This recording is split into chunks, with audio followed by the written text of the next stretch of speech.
Assalamualaikum anak-anak. Apa kabar anak-anak di rumah hari ini? Semoga senantiasa Allah limpahkan kesehatan dan keselamatan untuk kita semua. Alhamdulillah, kita dapat berjumpa kembali melalui tayangan video ini. Pada video kali ini, Ibu akan mencoba untuk menjelaskan beberapa materi yang ada di tema ke-9, benda-benda di sekitar kita, subtema ketiga, manusia dan benda di lingkungannya, pembelajaran ketiga. Materi ini ditujukan untuk siswa kelas 5 sekolah dasar. Materinya ada apa saja ya? Materinya yang pertama ada jenis-jenis iklan, kemudian ada sebab akibat tidak adanya persatuan dan kesatuan, serta materi terakhir yaitu peranan jenis kegiatan ekonomi. Nah, sebelum anak-anak menyimak materi yang akan Ibu sampaikan, siapkan terlebih dahulu alat tulisnya ya. Jangan lupa ajak orang tua ataupun kakak kalian untuk mendampingi kalian belajar. Semangat belajar anak-anak, selamat menyimak.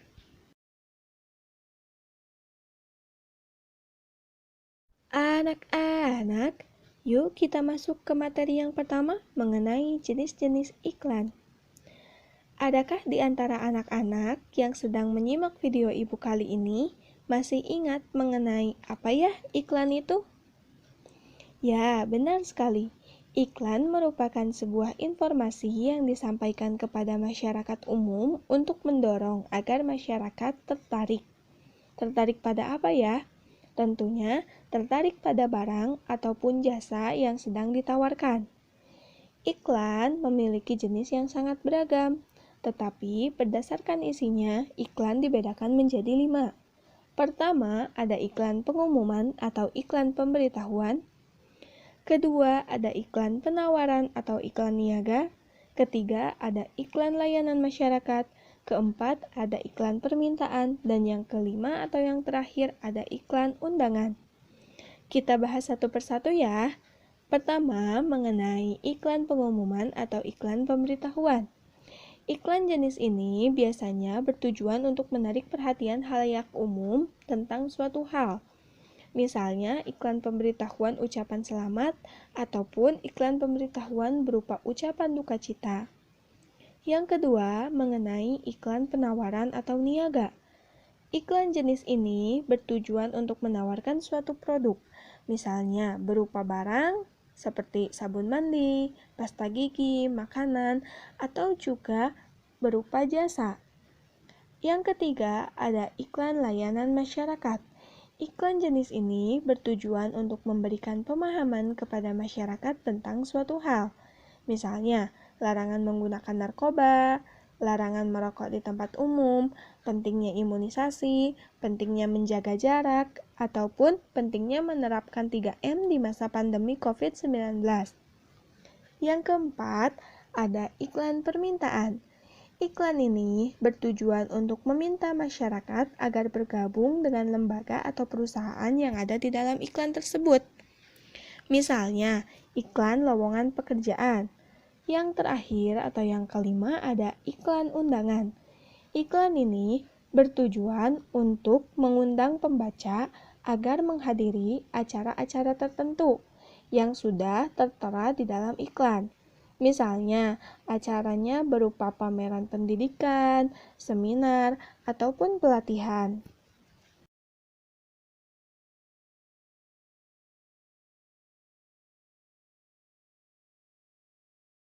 Anak-anak, tahukah kalian bahwa semua barang ataupun jasa yang dipromosikan melalui iklan sebenarnya telah dibuat oleh seseorang atau sekelompok orang melalui kegiatan ekonomi.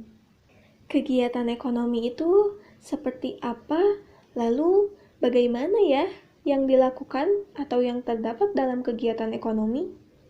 Yuk kita cari tahu bersama mengenai kegiatan ekonomi. Kegiatan ekonomi dapat kita artikan sebagai suatu kegiatan yang dilakukan oleh seseorang, perusahaan, masyarakat, suatu organisasi, pemerintah, bahkan negara untuk memproduksi sekaligus mengonsumsi barang dan jasa. Untuk memenuhi kehidupan seseorang, maka kita akan melakukan kegiatan ekonomi. Dalam sebuah kegiatan ekonomi akan terdapat perputaran uang.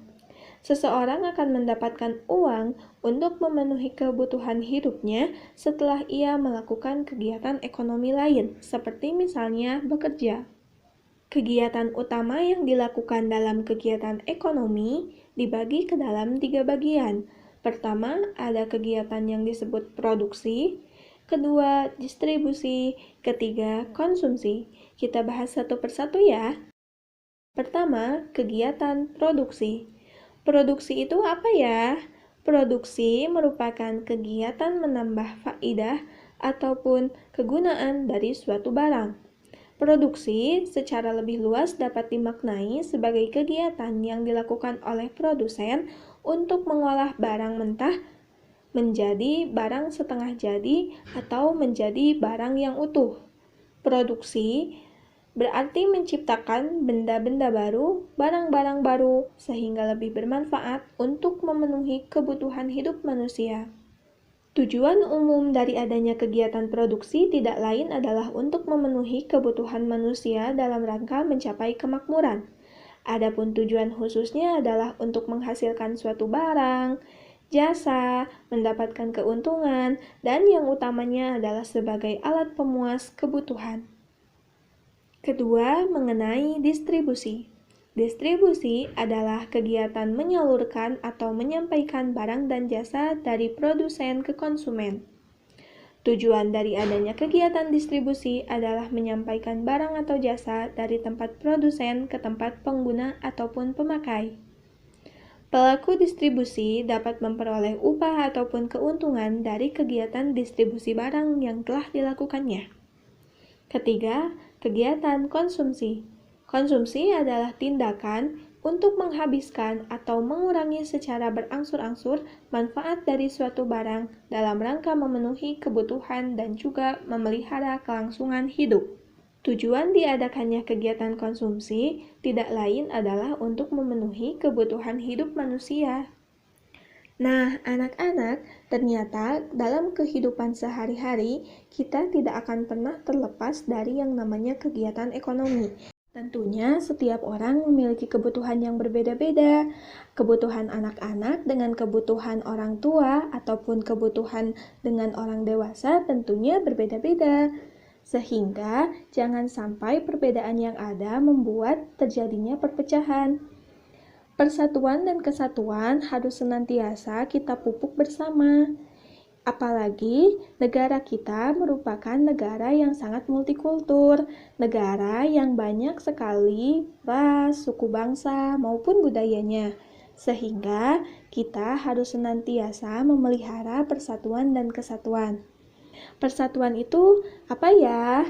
Persatuan itu dapat dimaknai sebagai kondisi di mana sekarang kita menyadari bahwa apapun budayanya, suku bangsanya, ataupun rasnya, tidak akan ada yang dapat memisahkan ataupun menggoyahkan. Sehingga sekarang kita sama-sama bersatu dan juga menyadari bahwa kita itu berada dalam negara yang sangat beragam. Nah, persatuan dan kesatuan harus senantiasa kita jaga dan pertahankan untuk keberlanjutan pembangunan bangsa.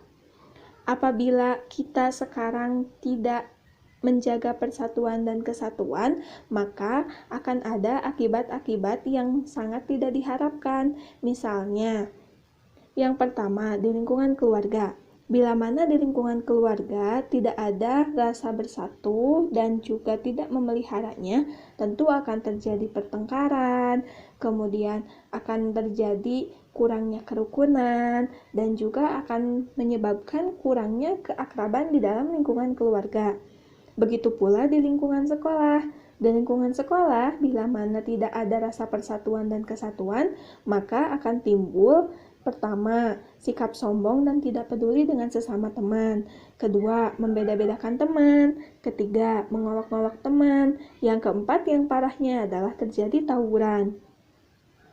Di lingkungan masyarakat pun sama. Ketika tidak adanya persatuan dan kesatuan, maka tidak akan ada kepedulian terhadap penderitaan yang dialami oleh orang lain.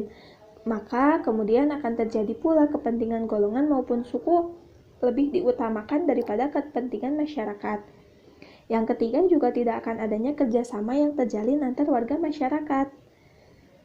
Di lingkungan yang lebih luas, yaitu lingkup negara, bila mana tidak ada rasa persatuan dan kesatuan, maka yang pertama akan hilang tenggang rasa dan toleransi dalam hidup bermasyarakat. Yang kedua akan menimbulkan perpecahan bangsa. Dan yang ketiga akan melemahnya pertahanan dan keamanan bangsa. Oleh karena itu, kita semua harus menyadari bahwa menjaga dan juga mempertahankan persatuan dan kesatuan merupakan tugas kita bersama. Segala perbedaan harus selalu kita maklumi bersama, agar persatuan dan kesatuan negara kita tetaplah kokoh. Nah, anak-anak, itulah dia materi kita pada hari ini. Alhamdulillah, seluruh materi telah dapat Ibu sampaikan. Semoga materi yang Ibu sampaikan dapat bermanfaat untuk anak-anak. Mohon maaf bila mana ada kekeliruan yang Ibu sampaikan. Sampai jumpa bertemu di video berikutnya. Wassalamualaikum warahmatullahi wabarakatuh.